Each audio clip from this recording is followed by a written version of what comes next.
everyone, and thank you for joining us on the Business Report.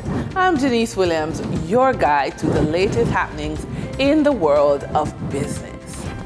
Florida-based Simply Secure acquired 49.1% stake in T-Tech Limited. Edward Teddy Alexander and Christopher Record, major shareholders in Jamaican-managed IT services firm T-Tech Limited, have sold 52,012,834 shares, the company announced to the Jamaica Stock Exchange. The sale represents 49.1% of the issued shares. The directors of T-Tech says they anticipate that the synergies between T-Tech and Simply Secure will enhance the services provided by T-Tech, particularly in the area of cyber security. Given the market position of Jamaica Producers Group in bananas, plantains, pineapples, and products made from same, we sat down and spoke with Mr. Jeffrey Hall on how the passage of Hurricane Beryl affected the export sector of the agricultural market. We are joined by Mr. Jeffrey Hall, who among his many titles has Executive Vice Chairman and Chief Executive Officer of Pan Jamaica Group, Chairman of Kingston Wharves Limited, and Officer of Distinction in the rank of Commander by the Government of Jamaica. Thank you, Jeffrey, for being with us. Good to be here, Denise. Okay, great. Now, what we want to understand is there's your companies, there's an amalgamation. There's Jamaica Producers and Pan Jam Jamaica that came together, and it resulted in 4 huge divisions. And so you have a sort of intimacy in what's going on in the economy. And so we want to drill it down to bananas, plantains, pineapples, and the products that your company makes from them. What has been your estimate of Hurricane Beryl on the export of agricultural products? So Jamaica's current agricultural business, if you will, is fairly diverse, both in type of crop and in geography across the island. So obviously there's the Blue Mountain coffee in the east, mountains. There's the banana and plantain business, the tropical produce centered in the northeast, in St. Mary in particular. Obviously in parts of the west, southwest in particular, you have root crops, ground provisions, including in the center of the island. And so the outcome is mixed. I can speak very specifically to bananas and plantain. Mm-hmm. In that case, we have a complete destruction of the industry. The estimates range from 85 to 95% of the crop that's in the ground being destroyed by Hurricane Beryl. The implications of that obviously would be that there's a pay bill that comes into communities in places like Ananta Bay. That's a challenge. There are export earnings from bananas. That's a challenge.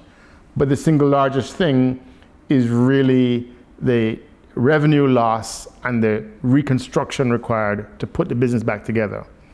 At Jamaica Producers, we have 300 acres of banana and plantain. We've taken a quick decision to go straight back into production, to replant the fields, to prop up plants where we can, and to reestablish the pack houses and commence in what we expect to be a harvest in 6 to 9 months, depending on the parts of the farm about which we're speaking. In terms of order of magnitude, as a sector, it's unambiguously in the billions, and our particular farm, the gross adverse impact in terms of loss of revenue and costs to restart will be in the order of 200 million. Jamaican dollars? Jamaican dollars. Okay. And about how many staff is on your, who works with the 300 acres? So that farm has 240 staff members. Yes. And we're in active dialogue with them. We are looking for opportunities for everybody to continue to find roles in the replanting and redevelopment process. Okay. Wow. So you're looking to save 240 jobs? we are looking to redevelop the farm 100%. Thank you very much, Jeff. And it's an important commitment Yes. that we have not only to our business, but to the community. Yes. JP is the largest single private employer in the entire parish of St. Mary. Wow. And is a hugely important employer in the area in which we do business, which is Onato Bay. Yes. And so we, by virtue of a fortnightly payroll, not only put a pay bill into the community, but also are responsible for health insurance for families, yes. life insurance, yes. pensions, yes. and ultimately the lifeblood of the community. Yes. It's a responsibility we take very seriously. Yes. Well, thank you for standing up with the community. Okay. During trading for the period July 8 to July 12, 2024, the following companies represent the top 3 most active stocks that investors bought and sold on the Jamaica Stock Exchange. Hotel food and beverage distributor Caribbean Producers Jamaica Limited with 497,012,908 units amounted to 77.68% of the market volume in terms of sales of equity for the week.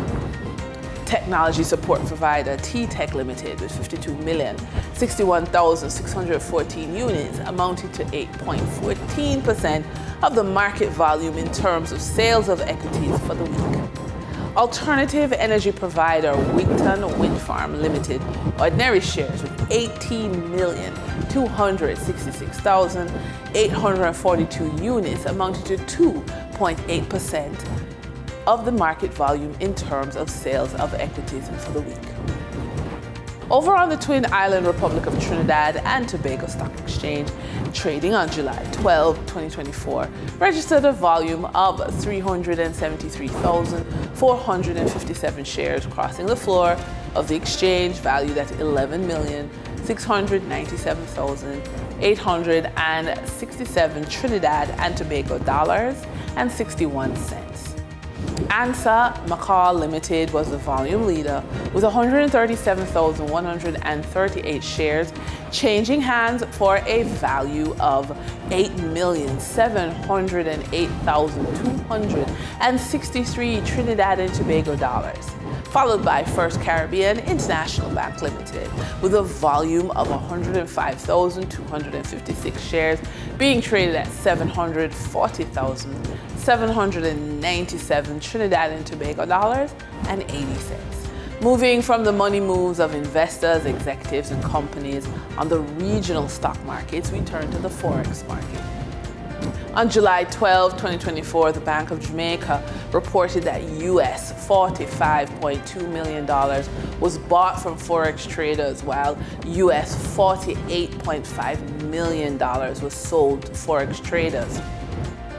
Buying directly from the Bank of Jamaica, foreign currency traders sold the US dollar for $157.62 and bought the US dollar for $155.78. The difference between the buy and sell rate was $1.84, which represents a profit for Forex trader for every US dollar traded.